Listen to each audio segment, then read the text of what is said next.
Now, SABC News Politics Editor Mzwandile Mbeje is in the UK at the moment, and he's been watching the story unfold, this visit, and he joins us now live via Zoom from London town. Mzwai, great to have you.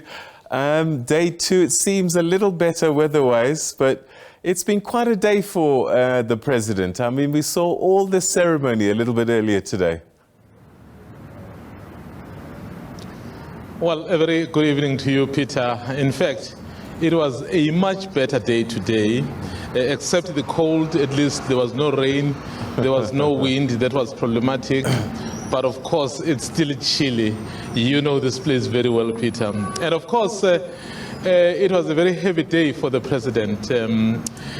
Who does pageantry better than the British, Peter? They were out on full display. They were showcasing who they are. Of course, ushering in the new era for the new king, as he had the guest, his first guest as the king. Remember, we've been saying this, President Cyril Ramaphosa is the first foreign leader to be invited to Buckingham Palace, and he doesn't invite a lot of people. In fact, the last foreign leader to come here was the former US President, Donald Trump, way back in 2019. So that tells you that this visit was being viewed with seriousness. So did the President take full advantage of it? It's something we'll see in the coming weeks, months, or even years. But Peter, perhaps before we continue our conversation, because there were a number of activities that were taking place, and then we as journalists were not able to attend all of those.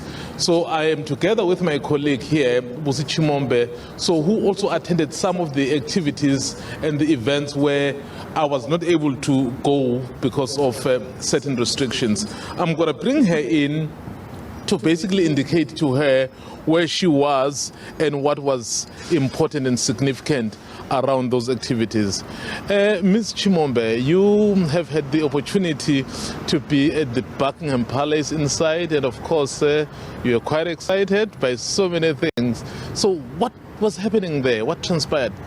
Well, all I can say is wow. I mean, it's a really impressive building.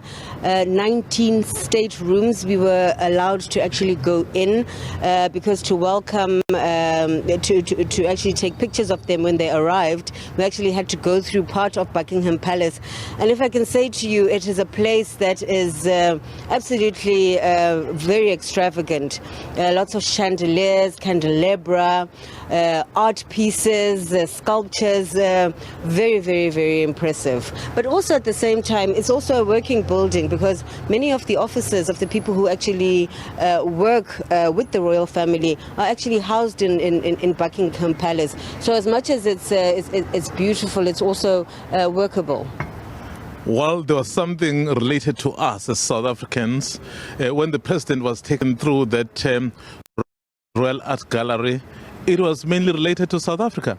Yes, there's an exhibition that they have up there, and the King and the Queen Consort Camilla actually took him through this exhibition, and it's basically an exhibition, and we were allowed to look at it ourselves, an exhibition of various things. So, for instance, the visit of Queen Elizabeth in 1947 to South Africa. Some of the maps and the manuscripts and the albums go back as far as 1860 and 1867. When the son of Prince Albert and Queen Victoria actually went to South Africa for the first time, and he was 16. It also comprises of a lot of gifts that were given to the royal family by various presidents, President Mzwandile Mbeje. They're all in that particular exhibition. So what were your impressions about this visit from the Brits to the President? Well, it seems as if, part of being at Buckingham Palace involved a lunch. And we waited for quite a long time while the royal couple basically had lunch with the president. And just gleaning from some of the things that he said when he was talking to the House of Commons a little bit later, a lot of the conversation actually went to things like climate change. I mean, you will know that King Charles has always been a greenie, basically involved in climate change and concern for climate change long before it was actually fashionable. So you can see that it was not just jokes and laughter. There were quite substantive things about what is currently happening in the world and affecting the world that they actually spoke about. Well, thank you very much, Busi. You certainly had great impressions about the Buckingham Palace. Well, Peter, as I said to you, so we were going to a number of places, so those were her impressions where she went. But of course, I also went to where the state visit started, at the horse parade, where you see that carriage, where they ride on those horse carriages.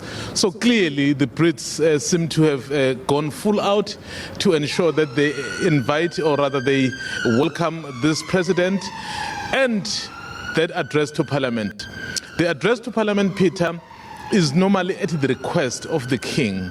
Because he views that as important, he will then request the parliament to allow his guest to address.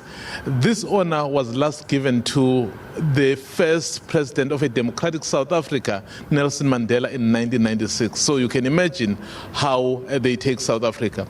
But as you and I have been saying this, it's not just about pomp and ceremony.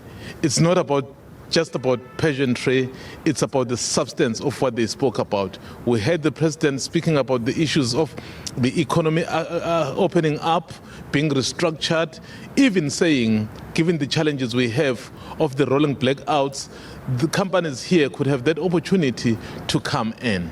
Peter? Yeah, let's talk about the ceremony first. I mean, the royal family, I suppose, the most senior royals were there, weren't they? We even saw the Prince of Wales there. They weren't properly introduced. I believe that they were running a little bit late, so they had to rush the program a little bit. But again, it does show, with all the senior royals being there, the most senior royals being there to greet the president, he is given so much esteem. You know, one thing you can't fault with the British, Peter, is the organization. They're very organized. The fact that Prince William is the one who is given the responsibility really to greet the president, to welcome him. Actually, he was the first royal to meet the president. Tells you of their succession plan. He is the next in line after his father. Already he is learning the ropes of how this is done.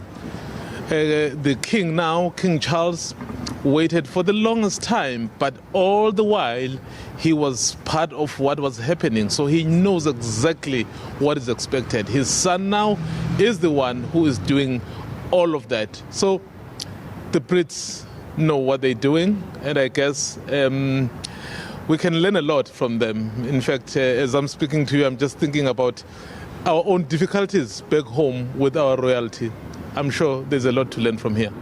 All right, and I suppose this evening there's the banquet taking place, but he did address the MPs and the Lords and got a standing ovation. How was his speech received? He seemed to be quite honest, quite frank, but also asking for a new page. You know, the fact that he got a standing ovation, Peter, tells you that they realized that this is a man who is very honest about what he was saying. I think one of the things for me, which he was very frank about, he said, yes, you and I, meaning South Africa and UK, we've had these strong relations, and these relations have had their ups and downs. So, which means he is acknowledging that as much as we're talking about strong relations, there have been moments really where South Africans in particular were not happy about what the British have been doing perhaps to the country. But he said he would rather focus on the ups. And for him to say the pledges that we have made around the just transition, please make good on them. For him to say the less resourced countries are suffering the most at the expense of countries like UK because they are industrialized. So said to me, this is someone who is prepared to tell them in their faces. And I think they appreciated that. That's why when he concluded, it was a standing ovation, Peter. All right, I'm sure there's still quite a lot to cover over the next 24 hours for sure. So we'll leave it there for the time being. Go and get yourself a bag of fish and chips. Certainly, Peter. This is London. I will not miss that. Thanks so much indeed. That's our politics editor, Mzwandile Mbeje, there, giving us an update on today's events on the state visit by President Ramaphosa to the United Kingdom.